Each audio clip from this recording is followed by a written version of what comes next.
अब हम लोग परसेंटेज का टाइप 2 पढ़ेंगे।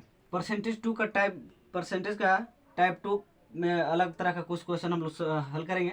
सबसे पहले जान लेते हैं ये बेसिक चीज़। सबसे पहले इसको जानते हैं, इसे सबको जानते हैं कि क्या होता है। एमआरपी का मतलब होता है अंकित मूल्य, और सीपी का मतलब होता है कॉस्ट प्राइस, मतलब कि क्रय मूल्य, जो वस्तु का दाम जितना में बेचा जाता है। और एसपी का मतलब होता है सेलिंग प्राइस, विक्रय मूल्य। और प्रॉफिट का मतलब होता है लाभ, और लॉस का मतलब होता है हानि।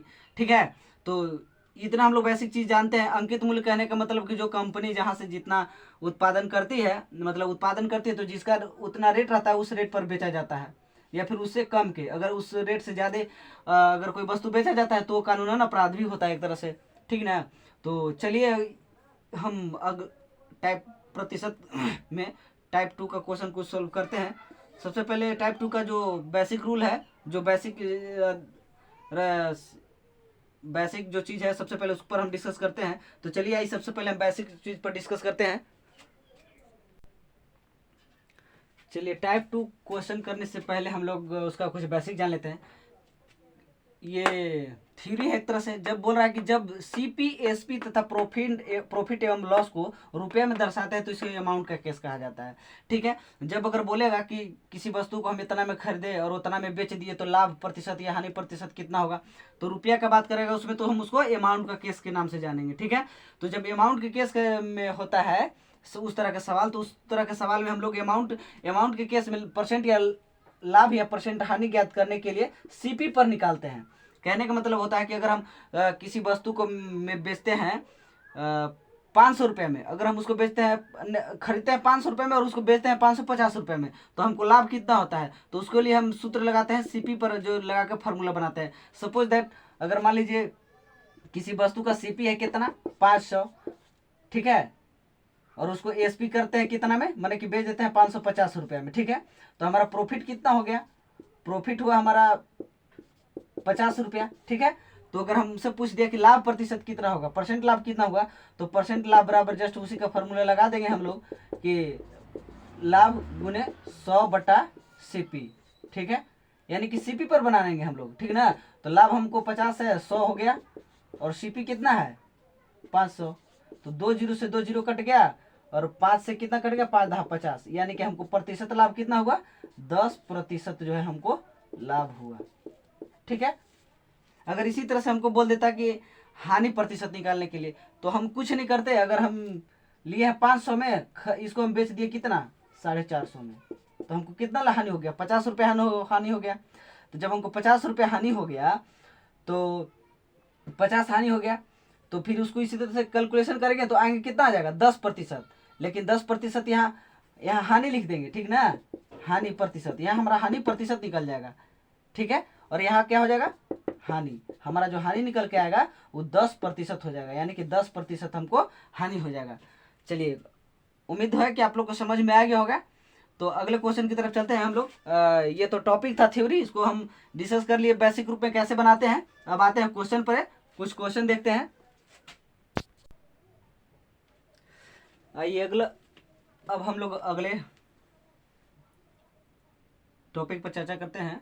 कुछ क्वेश्चन सॉल्व करने से पहले एक और थ्योरी रह गया था, तो उस पर हम लोग भी चर्चा कर लेते हैं। जैसे कि कुछ क्वेश्चन कहता है ना कि अगर हम 12 आम खरीदते हैं तो उसको 12 आम के क्रय मूल्य के बराबर जो है सो 12 आम को हम इतना क्रय मूल्य के बराबर में इतना में बेचते हैं, उस टाइप से क्वेश्चन।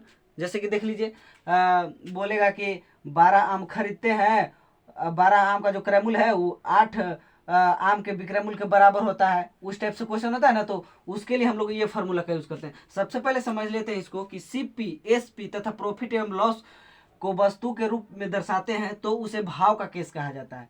कहने का मतलब हो कि जब हम उस टाइप का क्वेश्चन पढ़ते हैं जिसके बारे में भी हमने चर्चा किया था, तो उसको हम क्या कहते हैं, भाव का केस कहते हैं। ठीक है ना, उसमें रुपया का चर्चा नहीं होगा। अगर हम बोलते हैं कि किसी वस्तु का 12 दर्जन केला, ठीक है, के क्रय मूल्य के बराबर 8 दर्जन केले के विक्रय मूल्य के बराबर हम बेच दिए, ठीक ना, तो इसमें तो रुपये का जिक्र हुआ नहीं, तो इसको हम क्या बोलेंगे कि भाव का केस है। तो इस प्रकार के प्रश्न के करने के लिए हम क्या करेंगे कि भाव के केस में परसेंटेज लाभ या परसेंट हानि एसपी पर निकालते हैं। हम पिछले ही टॉपिक पर चर्चा कर रहे थे कि जब परसेंट लाभ हम निकालते हैं तो उसके लिए लाभ बटा सीपी लिखते थे उसमें, लेकिन हम इसमें एसपी पर निकालेंगे। ठीक है, एसपी गुने 100, यदि हानि बटे एसपी गुने 100। ठीक ना, जब लाभ प्रतिशत का बात करेगा तो लाभ बटे एसपी गुने 100 कर देंगे, और प्रतिशत हानि का कहेगा तो हानि बटे एसपी गुने 100 कर देंगे। तो इस पर हम जो है क्वेश्चन सॉल्व कर लेंगे। आइए कुछ इस पर, इस दोनों फार्मूला पर हम लोग 2 क्वेश्चन का चर्चा करेंगे। आइए क्वेश्चन की तरफ। चलिए, क्वेश्चन है हमारे पास कि 10 वस्तु का क्रय मूल्य 15 वस्तु के विक्रय मूल्य के बराबर है। कहने का ये अर्थ है कि जो 10 वस्तु का क्रय मूल्य है वो 15 वस्तु के विक्रय मूल्य के बराबर है। तो इस व्यापार में हानि प्रतिशत या हानि लाभ प्रतिशत ज्ञात करने के लिए बोल रहा है। तो क्वेश्चन हमारा लैंग्वेज समझ रहा है कि 10 वस्तु का क्रय मूल्य जितना है उतना ही 15 वस्तु का विक्रय मूल्य के बराबर है। ठीक है, तो इस व्यापार में सीधा सीधी पता चल रहा है कि 10 वस्तु है और 15 वस्तु है, तो मतलब कि जो 5 गो वस्तु है हमारा घर से खत्म हो रहा है। मतलब कि इस व्यापार में सीधा सीधी हमको पता चल रहा है कि हानि हुआ है। ठीक ना, तो हानि हुआ है, तो हानि कितना हुआ है सबसे पहले देख लेते हैं कि सीपी कितना है 10, एसपी कितना है 15, हानि हमको कितना हुआ, लॉस हुआ हमारा कितना, लॉस हो गया हमारा 5। ठीक है, तो अभी तुरंत हम हानि प्रतिशत के लिए फॉर्मूला लिखवाए थे कि हानि गुना 100 बटा में एसपी वाला फॉर्मूला। ठीक ना, तो हानि कितना हुआ है 5। ठीक है, तो 5 हानि हुआ है कितने पर, एसपी यानी कि 15 पर, तो गुना में 100। ठीक है, तो 5 3 15 कितना आ गया 100 बटे 3। अगर हम इसको काटते हैं तो 99.1 बटे 99 नहीं 33.1/3% की काची होती है हमारी हानि होती है। ठीक ना, आ गया होगा समझ में। अगले चलते हैं अगले क्वेश्चन की तरफ। अगर हम इस क्वेश्चन को एक और तरीका से भी बना सकते हैं। अगर इस तरह का प्रश्न अगर रहे तो आपको ज्यादा दिमाग नहीं लगाना है, इसमें क्या करना है सीधा सीधी समझना है कि जो क्रैमुल है ना उसको विक्रैमुल समझ लेना है। ठीक है, और जो विक्रैमुल है उसको क्रैमुल समझ लेना है चुपचाप, और कुछ ज्यादा दिमाग नहीं लगाना है। ठीक है, तो देख लेना है। ये मान लेते हैं कि क्रैमुल हमारा है 15 और बेचे हैं कितना में 10 में, ये हमारा क्रैमुल है। ठीक है ना, खरीदे हैं 15 में और बेच दिए 10 में, तो हमारा हानि हुआ ना, हानि हुआ। कुछ नहीं करना है इसमें, 15 वस्तु जो विक्रयमूल का बात कर रहा है उसको क्रयमूल समझ लीजिए, और जो क्रयमूल कर रहा है उसको विक्रयमूल समझ लीजिए। ठीक है, तो उस पीरियड में भी जब जान रहे हैं कि हम इसका हानि ही हुआ है तो हानि के लिए लगा दीजिए फॉर्मूला कौची, हानि प्रतिशत के लिए हानि गुना 100 बटा में क्रयमूल वाला फॉर्मूला। ठीक है, इतना तो हम लोग जानते ही हैं।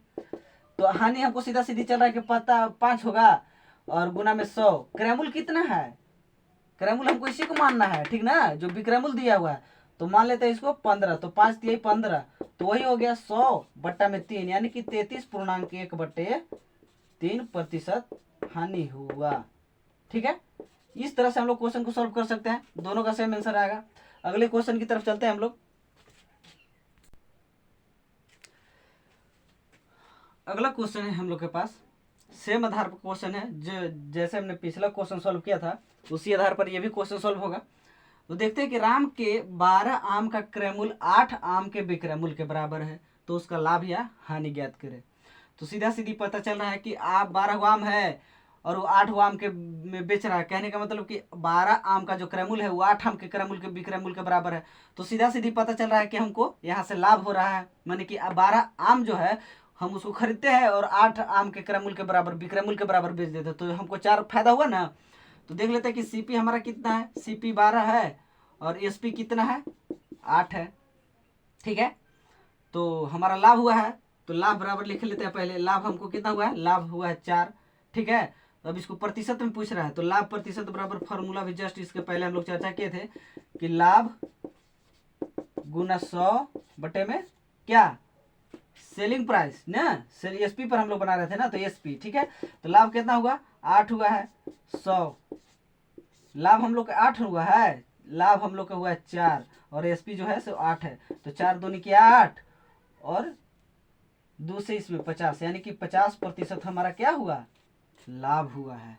ठीक है, अगर हम इसी को दूसरे तरीके से बनाना चाहेंगे, जैसे कि अभी हम जस्ट बोले थे कि विक्रयमूल्य को आप क्रयमूल्य समझ लीजिए और क्रयमूल्य को विक्रयमूल्य। ठीक है, तो कहने का मतलब खरीदे हैं 8 में, बेच रहे हैं 12 में, तो फायदा हुआ ना हमको 4।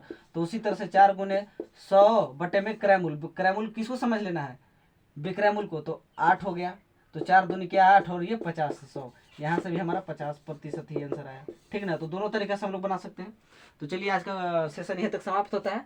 आई होप आप लोग को अच्छे तरीके से समझ में आया हो। तो समझ में आया तो लाइक कीजिए, ठीक है।